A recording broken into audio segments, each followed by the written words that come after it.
اهلا اهلا، يا مساء الهنا، يا مساء الفل والورد والياسمين وكل الروائح الحلوه كده على عيون حبايب قلبي اخواتي. ربنا يخليكم ليا ويديمكم في حياتي نعمه. وحشتوني جدا جدا. من الفيديو اللي فات جايه لكم النهارده بروتين قوي جدا جدا. روتين بصي عايزاكي كده تقلي قلبك كده وتدخلي بقلب جامد وتكملي معايا الفيديو للنهايه ان شاء الله. بامر الله تطلعي مستفاده منه. الفيديو بتاع النهارده جميل جميل جميل كده. نسمي ونصلي على رسول الله. اللهم صل وسلم وبارك عليك يا حبيبي يا شفيعي يا رسول الله صلى الله عليه وسلم. صلينا على النبي، صلينا على النبي. حطيتي لاختك لايك؟ لا لسه ما حطيتيش. انزلي حطي لي لايك حلو منك كده في الفيديو. ويا سلام بقى لو كلمتين حلوين منك كده، ربنا يرزقك بمثلهم وزياده. ربنا يفرح قلبك ويكبر خاطرك وما تحرمش منكم ابدا ابدا. احلى واجمل واحن اخوات في الدنيا. تسلموا لي، يسلم كلامكم الجميل اللي بتقوله لي، تسلم كل كلمه حلوه كده بتكبر خاطري. ربنا يرزقكم بمثلها وزياده. اللهم امين يا رب العالمين. ولو كنت لسه جديده بقى في قناتي، ادخلي خدي لفه سريعه في القناه ان شاء الله بامر الله. انا متاكده انها هتعجبك. صلينا على النبي، صلينا على النبي، ذكرنا الله. اللهم صل وسلم وزد وبارك عليك يا حبيبي يا رسول الله. سبحان الله وبحمده سبحان الله العظيم. يلا بينا بقى يجي نشوف الفيديو بتاع النهارده. روتيننا النهارده روتين توفير. بنحاول نوفر على قد ما نقدر. طبعا كلنا شايفين الظروف عامله ازاي، شايفين الوضع والغلا والحال اللي احنا فيه. بنحاول نقتصد، بنحاول نوفر على قد ما نقدر من اي حاجه ينفع نوفر منها. بصراحه مش هنقول لا. بصي احنا ماشيين سالكين في اي حاجه، بندوس في اي حاجه زي ما بيقولوا. تمام تمام. كوبايه قهوه حلوه كده، نفوق ونروق بقى ويلا نشوف الدربكه والهيصه اللي عندنا. تمام تمام يلا بينا. مش عارفه ايه حكايه تمام يعني، بس ما علينا، مش هقولها تاني يا ولاد. بصوا بقى، هنعمل النهارده تركيبه الصابون اللي بجد بجد عسل عسل عسل كده. حاجه كده قمر قمر. هتعمليها وهتدعي لي احلى دعوه كده. رحت جبت ايه يا لولو؟ هقول لكم جبت ايه. جبت 3 كيلو صابون اللي هم ال3 ب10. والله زي ما بقول لكم كده 3 كيلو صابون ب10. عملت ايه بقى؟ يعني انا استنضفت شويه الصراحه. كان في 3 كيلو ب5 جنيه، لا قلت له لا بصراحه انا مش عايزه 3 ام 5 دول، اديني ام 3 ام 10. انا بصراحه 3 ابو 5 دول انا ما اعرفش هم عباره عن ايه، عن صابون ولا ميه ولا ايه. بس انا قلت له اعرض الصابون اللي عندك. قال انا عندي 3 ب10 وعندي 3 ب5. قلت له لا يا عم انا خليني ايه في 3 ب10. فجاب لي 3 كيلو صابون اللي انتم شايفينهم دول. صابون لونه ابيض يعني. هو عامه قال لي عشان نضيف لونه ابيض. قلت له تمام ماشي. انا بصراحه ما كنتش يعني ادي لي فتره طويله جدا، مش قادره اقول لكم يمكن سنه ما جبتش الصابون السائل ده خالص. كنت بجيب جيركن بتاع فيبا. ودلوقتي بسم الله تبارك الله يعني الجيركن بوصل، يعني انا في المنطقه اللي انا فيها دي 95 جنيه. طب وليه احنا نحاول نوفر ونحاول نقتصد ونركن الجيركن ابو 95 جنيه ده؟ هنعرف نغسل مواعين من غيره؟ والله مش ما نعرفش. هنخترع اختراعات كده حلوه وجميله هترغي وهتخلي المواعين قمر قمر قمر. هتعملي ايه يا لولو؟ جبت 3 كيلو صابون. هحطهم في الجيركن الحلو بتاعي ده. الجيركن ده انا عامله له الصابون، يعني انا هو كان خلصان منه الصابون وما استخدمتوش في حاجه تانية. فعملت ايه؟ غسلته وشطفته من الميه اللي فيه ومن بواقي الصابون طبعا اللي فيها خدتها استخدمتها. لان كلنا عارفين ان فيبا الصابون بتاعه بيبقى تقيل شويه.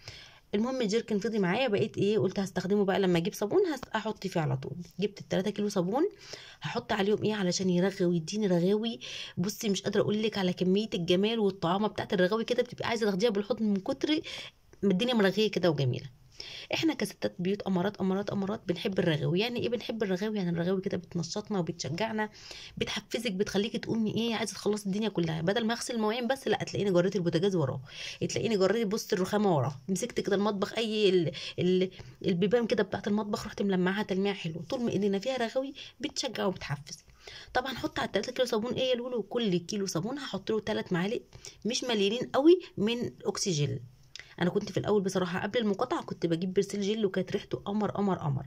طبعا دلوقتي عشان خاطر المقاطعه سيبنا البرسيل الجل خالص واتجهنا نحو اوكسي جل. والاوكسي جميل جميل وريحته بجد تحفه يا بنات تحفه. صلي على النبي بقى. اللهم صل وسلم وزد وبارك عليك يا حبيبي يا شفيعي يا رسول الله عليه افضل الصلاه والسلام. يبقى زي ما اتفقنا كيلو الصابون هتاخدي له 3 معالق كده من الاوكسجين. لان الاوكسي تقيل مش هتاخدي 3 مليين قوي يعني. كيس الاوكسي ده انا جبت 3 كيلو صابون ب10 جنيه. وجبت كيس الاوكسي جل ده ب10 جنيه. دول والله العظيم حرفيا يعني لو انت لوحدك اللي بتقفي على الحوض والله العظيم هيكملوا معاكي الشهر. يعني ايه الواحد بقف على الحوض؟ يعني بصراحه لما بيبقى فرد واحد بس ايده في الحاجه تحس ان سبحان الله ربنا بيبارك فيها. يعني ايه؟ يعني انت اللي بس اللي هتستخدمها تبقي محرصه كده على حاجتك. غير لو معاكي ولادك بيساعدوكي بيدخلوا ده بيدلدق مره وده بيدلدق مره، بتلاقي الحاجه بسم الله تبارك الله اتدهورت اتبخرت كده. ربنا يخليهم طبعا ويحفظهم ويبارك لنا فيهم يا رب. تعالى اقول لك بقى ايه. اللهم صل على النبي على الحاجه اللي هتخلي لك الرغاوي رغاوي بقى ايه. حاجه كده قمر قمر قمرين 3 4 حاجه كده، احلى حاجه في الدنيا. هنعمل ايه؟ انا كان عندي الاسبونجه دي، انا كنت بستخدمها دي لي فتره كده، وخلاص بقى هي ادمت بالنسبه لي وما بقتش استخدمها، فهرميها؟ لا طبعا، احنا ما بنرميش حاجه يا ولاد، احنا كل حاجه بنستخدمها لغايه ما تقول ارحميني. والله زي ما بقول لكم كده، تبقى الحاجه تنطق كده وتقول ارحمينا، ساعتها بقى في الحاله دي ان احنا ايه، نسيبها في حالها. عملت ايه يا لولو؟ طب انت فضيتي السفنجه، هنحشيها ايه؟ تعالى اقول لك هنحشيها ايه. عارفه الراجل بتاع اللي على الناصيه ده، اللي بيبيع، اللي مش بيبيع، اللي المنجد، يعني اكيد كلنا عندنا على الناصيه حد بينجد. تمام تمام. هتروحي له كده وايه، وانت ماشيه كده وواثقه كده في نفسك قوي قوي كده، تقف قدامه وتقول له معلش لو سمحت سلفني حته حته ليفه. اسفه مش حته ليفه، اديني بعد اذنك اذا سمحت قطعه كده من السفنج. هيقول لك هتعملي بيها، اقول له هغسل بيها المواعين بس كده، يعني كتر الف خيرك، يعني انت تقفي بكل ذوق كده وادب واحترام، بعد اذنك لو عندك قطعه سفنج زياده ممكن تدهني. فهيروح مديكي. انا بص اداني القطعه دي، رأف بحالتي فاداني قطعتين. مش عيب والله ولا حرام ولا اي حاجه، يعني احنا بندور على حاجه كويسه، ولو حابه تشتريها. يعني انا اول مره بصراحه جبت قطعه السفنج وقلت له حسابها كام، فالراجل والله قال لي لا مش من غير فلوس، ده انا كده كده برميهم، فقلت له كتر خيرك. فبقيت بعد كده ببقى رايحه بقلب جامد، بقى عارفه ان انا ايه، مش هدفع فلوس. تمام تمام. فضيت السفنجة، فضيت الاسبونجة بتاعتي من السفنجة القديمة، وحطيت كده قطعة السفنجة التانية في قلب الاسبونجة. او انا والسفنجه دي جديده، يعني هي مش مستخدمه خالص، انت من ملمسها ومن شكلها نفسه هتبقي شايفه ان هي جديده قد ايه جديده يعني. فضيتها ورحت مخيطه كده، بعد ما قصيت رحت مخيطه مكان ما انا قصيت. وبصي مش قادره اقول لك على كميه الرغاوي اللي انت تاخديها بعد الحركه، يعني الصابون كده كوم لوحده، وحته السفنجه دي اللي انت هتحطيها في قلب الاسبونجه دي كوم تاني، هتودي لك الرغاوي والصابون في حته تانية خالص. عايزاكم بقى تجربوا الصابون ده، وبالله عليكم تقولي لي رايكم فيه. بصوا، اولا صحي جدا، ما فيهوش حاجه، لو انت كده كل حاجه عامه، اي حاجه منظفات بيبقى فيها نسبه كده، مش هقول لك خطوره، يعني ما بتبقاش 100% نقيه. فاحنا بنشرب الحاجه كويس. لو انت من الناس اللي بتبقى شكاكه شويه، هتجيبي طبق فيه شويه ميه حلوه جنبك، وهتفضي فيه تقريبا ربع كوبايه خل، واشطفي مواعينك كلها تاني. لو انت، لان في ناس بيبقى عندها هسوس كده، اللي هو وسواس، يعني النظافه بزياده، يعني بتبقى خايفه من الجراثيم، وخايفه من الميكروبات، وخايفه من حاجات كتير قوي، ربنا يعافينا منها طبعا. فالناس اللي بتبقى من النوع ده يعني، هيعملوا ايه؟ تجيبي طبق غسيل كده جنبك، طبق قصدي او حله، او طبق بلاستيك، وتروحي مفضيه فيه لتر تقريبا من الميه، عليه ممكن نص او ربع كوبايه مج من الخل، وتغسلي كده مواعينك وتشطفيها، وتبقي كده مطمنه وكله امان الامان. انا بصراحه في الوقت ده انا كنت خلاص، كنت غسلت المواعين وكنت شطبت المطبخ، ما كانش عندي مواعين خالص في الحوض، بس حبيت اوري لكم من غير الميه السخنه والله خالص، يعني حبيت اوري لكم الرغاوه هتبقى قد ايه يعني. يعني بصوا، حتى بعد ما شطفت الحوض ونزلت كل الميه اللي فيه، الرغاوه كانت لسه والله العظيم موجوده في الحوض. تمام تمام. بصوا بقى، يعني الواحد قد ايه نقطة المية غالية قوي قوي. يعني انا في اليوم ده كانت عندي المية قطعة، مش قادرة اقول لكم ان انا تقريبا خلصت مواعيني اللي في المطبقية كلها، اقسم بالله العظيم. وخلاص كنت على تكة كمان، يعني لو كانت لسه المية هتفضل قطعة شوية كده، كنت هخش على مواعين الجيران. اه والله العظيم. بصوا المواعين كلها خلصت، الميه كانت قطعه طول النهار، الماتور مش ساحب ميه، لان هي تقريبا كان في مشكله في الميه العمومي، فما فيش ميه، الماتور مش ساحب ميه. فقد ايه يعني كميه الذل، يعني مش قادره اقول لكم، ربنا ما يحكمش على حد يا رب بالذل ابدا. يعني كميه ان انت تبقى داخله المطبخ كده، شايفين المنظر، حاجه كده تغم من نفسي كده، حاجه كده. بصوا انا ما كنتش عايزه اخش المطبخ والله العظيم، انا كان اقرب لي ان انا افتح باب الشقه واخرج، والله العظيم زي ما بقول لكم كده، اسهل لي بكتير قوي من ان انا ابص في المطبخ. لدرجه ان انا من كتر ما انا خلاص، انا مش عايزه ابص في شكل المطبخ، علقت الستاره، اقسم بالله العظيم علقت الستاره على المطبخ. الستاره دي نادرا كده لما بعلقها، يعني كل سنين يعني فترات طويله قوي على بال ما اعلقها. فقلت ايه بقى، بصراحه ما اكدبش عليكم، خفت حد يجي لي، حد يروح لي، شكل المطبخ كان فوق البشع يعني. فقلت استر الدنيا كده والم الدنيا واحط ستاره، على الاقل لو حد دخل يخش كده على طول، ما يشوفش المناظر والحاجات الفظيعه كده. الميه فضلت قطعه طول النهار، ما جاتش الا بالليل قوي متاخر، حتى كنت جايبه صلصه وجايبه حاجات ما كنتش عارفه اعملها، حطيتها في التلاجة زي ما هي. بس على بال ما جت بقى الميه، كنا خلصنا كوبايات وخلصنا معالق وخلصنا اطباق، وكله كان خلص. اتشمرت بقى ولبست مريالتي وقلت استعنت بيك يا رب. رحت داخله ايه كده برجلي اليمين، رميت كل حاجه من ورا ظهري، وقلت للعيال خلوا بالكم من اختكم، تقولي بس ايه ان انا ما غرقش في قلب المواعين. مسكت كده المواعين كلها لميتها، روقت الرخامه. عندي الغلاي ده قطعه اثريه يا ولاد، محدش يتريق عليه خالص خالص خالص. الغلاي ده اللهم بارك، انا يعني امسكوا الخشب كده عندي بقاله تقريبا 5 سنين. وصدقوني والله العظيم لو هقول لكم ان انا كنت جايباه تقريبا على ما اتذكر ب 45 جنيه، يعني مش عارفه تصدقوني ولا لا. فمتمسكه بيه لاخر لحظه، بصوا لغايه اخر لحظه، يعني يبوظ واروح اصلحه وادفع له 25 جنيه، يبوظ واروح اصلحه وادفع له 25 جنيه. ومع ذلك انا عندي والله العظيم جايبه واحد جديد، بس بامانه ربنا ما اكدبش عليكم انا مش هين عليا اطلعه. يعني بصوا نفسي ربنا يكرمني كده واعزل في شقه تانية واطلعه بقى كده ايه على نظافه زي ما بيقولوا. اللهم صل وسلم عليك يا حبيبي يا رسول الله. تعالوا بقى نشوف ايه الترويق والتنظيف والشقق اللي مش بتخلص. هنعمل ايه في الشقق؟ تعالي اول حاجه هدخل لك عليها. اول حاجه المطبخ. خلصت مطبخك نضيف، حاولي على قد ما تقدري ما تخليش مواعين في الحوض، على قد ما ربنا يقدرك اول باول كده ايدك في الحاجه. طبعا الا اذا في ظروف طارئه زي الظرف اللي عندي ده، المواعين كده في الحوض، الميه قطعه. الا اذا طبعا ظرف طارئ ان انا ببقى طول النهار مثلا بره رايحه جايه من درس، يعني بودي بنتي درس وارجع اجيبها واوديها درس تاني وارجع اجيبها، فبقى من ربنا الواحد مش هيبقى هيقطع نفسه. ببقى مش قادره ان انا اقف اغسل مواعين. يعني بصوا يا دوبك ببقى كمان ايه ده، اذا ربنا قدرني وقفت اعمل حبه اكل، الله يبقى ربنا يعني كرمني كده ومديني الصحه من عنده. لان موضوع النزول والطلوع بصراحه، موضوع الطلوع والنزول ده صعب صعب صعب، بالذات ان انا ساكنه في الدور الرابع معايا بيبي صغيره نازله طالعه على دراعي. فالله المستعان، ربنا يعيننا ويقوينا على حالنا وعلى اولادنا وعلى قوتنا وعلى كل حاجه، يفتح لنا باب الرزق يا رب من عنده. وانصر اخواتنا في فلسطين، ثبتهم وعينهم وقويهم، ارحم شهدائهم واشفي جرحاهم، وانصرهم نصر عزيز المقتدر، اللهم امين يا رب العالمين. خلصت كده مطبخك، روقتي حالك. المطبخ مش كتير ان انت تمسحي كل يوم المطبخ بالليل، صدقيني والله.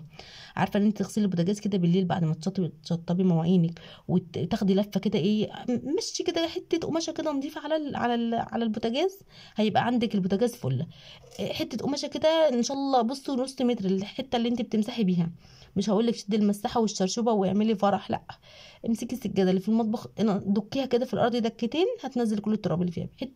حته صغننه كده تروحي ماشيه على الارض عندك اتلمعت، وتنامي وانتي مرتاحه ان مطبخك نظيف فله فله فله كده.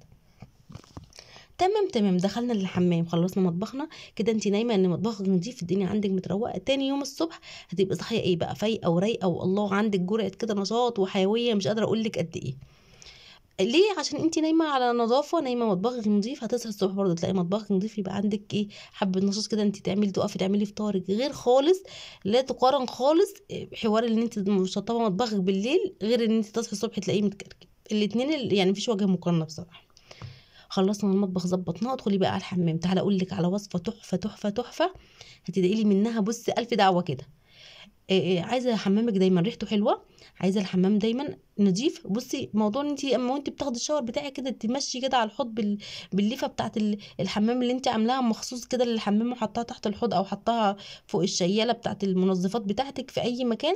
يعني بصي حبه ريال على ايدك كده صغننه، وتروحي ماشيه كده على الحوض بقى يعني عزكم الله بالقعده كده، وتدلقي عليهم حبه ميه، وادي الحمام بتاعي نضيف كده كده. الارض بتنشفيها وانت واقفه بعد ما تاخدي الشاور بتاعك، والدنيا بتبقى عندك زي الفل. عايزه بقى ريحه حمامي تبقى حلوه، تعالى اقول لك ريحه حمامك هتبقى حلوه وحلوه وحلوه ازاي، وكل اللي هيدخل هيبقى عايز يسالك هو انت ايه اللي انت عاملاه. هي بالظبط يعني الواحد بيتحرج بصراحه لما يلاقي حد عامل حاجه حلوه وحابب ان هو يساله انت عامل ايه. فتعالى اقول لك بقى، عارفه اوكسجيل؟ اه عارفاه. زمان ده كان ب2 جنيه، دلوقتي الكيس اقل كيس دلوقتي ب5 جنيه اوكسجيل. مفيش اوكسجيل دلوقتي ب2 جنيه ولا ب3 جنيه زي ما كان، اقل كيس دلوقتي ب5 جنيه. استعوض ربنا في 5 جنيه. جيبي كيس من عند الراجل بتاع المنظفات، اخرميه خرم واحد او خرمين 2 فقط لا غير بالدبوس، وامسكي كيس الاوكسي ده حطيه في السيفون كده يعني ارفعي الغطا وسقطيه كده في قلب السيفون كده من جوه. هتيجي كل ما يعني عزكم الله كل ما حد يدخل الحمام ويدوس على السيفون هتلاقي الرغاوي نازله لك ايه بقى، رغاوي وريحه قمر قمر قمر، يعني حاجه كده بتبقى جميله جميله بجد والله. جربوها، هتلاقي كل اللي يخش عندك هيسالك هو انت حاطه ايه في الحمام، الريحه الحلوه دي منين، طب الرغاوي دي جايه منين. يعني بجد يعني حاجه كده هتعجبك جدا. جربيها وبيقولي لي برضو رايك ايه. صلينا على النبي، اللهم صل وسلم وبارك عليك يا حبيبي يا رسول الله. والله العظيم بصوا مش عارفه اقول لكم ايه، بجد بحبكم في الله، بجد ربنا يديمكم في حياتي نعمه، بجد ربنا يخليكم ليا. يعني في كل صلاه وفي كل وقت كده ربنا يا رب يبارك لكل حد كده بيكتب لي كلمه حلوه، لكل اخت ما ينفعش كلمه حد دي، لكل اخت حنينه كده بتكبر خاطري وتفرحني بكلمه، ربنا يرزقك بمثلها وزياده ويفرح قلبك ويكبر خاطرك، يصلح حالي وحالكم ويرزقنا كده بصلاح الحال والاحوال، اللهم امين يا رب العالمين. خلصنا مطبخنا، ظبطنا الدنيا، تعالي بقى ايه، اوضه النوم بتاعتك امسكيها كده روقيها ترويقه سريعه. يعني ايه روقيها ترويقه سريعه؟ بصي عندك الدواخل من جوه، دواخل الدولاب وداخل الكومودين والحاجات دي كلها متظبطه ومنضفه. بصوا بقى المطبخ وجماله بعد ما نضيف، بعد ما غسلت المواعين وظبطت الدنيا. بصوا هناك فرق بصراحه، فرق شاسع، ربنا ما يقطع الميه ابدا يا رب عندي ولا عند اي حد ويديمها نعمه في حياتنا. ادي الحوض بعد ما اتغسل والدنيا كده اتروقت، والمطبخ بقى عندي ايه دلوقتي. بصوا ببقى من كتر جمال المطبخ بقى عايزه اقعد فيه، صدقوني والله العظيم لما بيبقى كده مزاجي رايق كده.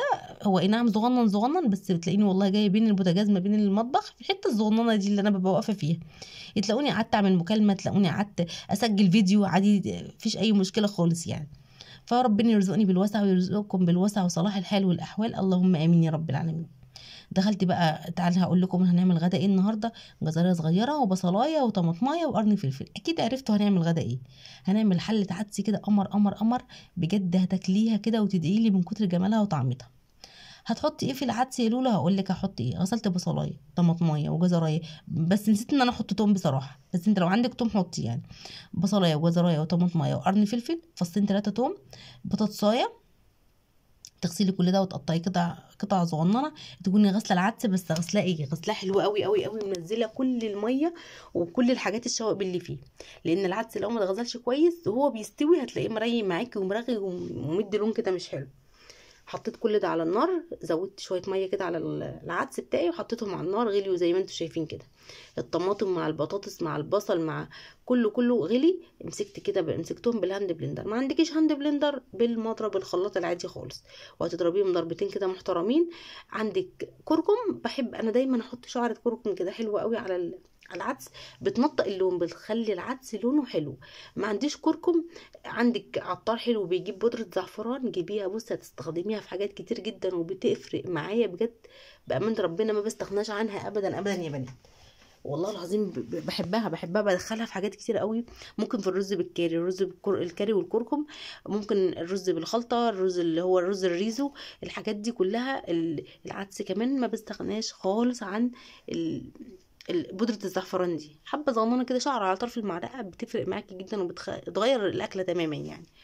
كطعم ملهاش طعم بصراحة، ما بيغيرش من طعم الأكل خالص، لكن كلون بيظبط اللون بتاع الأكل، وهي صحية جدا يعني، ما تقلقيش منها خالص. انتي ممكن تجربي ب5 جنيه، بس جيبي ب5 جنيه. بعد ما ضربته كله كده في الخلاط، نزلت عليه شوية ملح وشوية كمون شوية شطة وشعرة كده من الفلفل الأسود. ظبطت الملح بتاع العدس وكده، العدس بتاعي عندي جاهز. انت لو حابه ان انت تحطي على العدس شعريه، تحمري كده شويه شعريه وتقلبي العدس فيهم ويستووا كلهم منهم فيهم، حلو او زي الفل. احنا يعني كبيتي كعيلتي احنا ما بنحبش العدس ابو شعريه، فهنعمل ايه، بنحب العدس اللي هو ايه، شوربه العدس كده بس. طب هنطش العدس طشه بجد هتخليه تحفه يعني. ناس كتير جدا، انا واحده منهم، عمري في حياتي ما كنت بطش للعدس ب... قولي معايا، بتوم ابدا. العدس دايما كنت بطشيله ببصلايه، دايما وابدا، كانه كان قانون يعني. بس كسرت القانون ده وبقيت عملت العدس توم. بصراحه العدس بالتوم احلى من العدس بالبصل 1000 مره. خلصنا كده ايه العدس بتاعنا وظبطنا جهزنا حالنا. تعالوا نشوف بقيه الشقه هنعمل فيها ايه. دخلت على اوضتك، هويها، افتحي الشبابيك، افتحي البيبان. ملايتك تتغير كل اسبوع، ملايه السرير ملايه او دفايه ما ينفعش تسيبيها اكتر من اسبوع نهائيا. امسكيها غيريها، كنوس الارض لمعي كده الحتت اللي باينه، هتبص تلاقي الشقه عندك نضفت.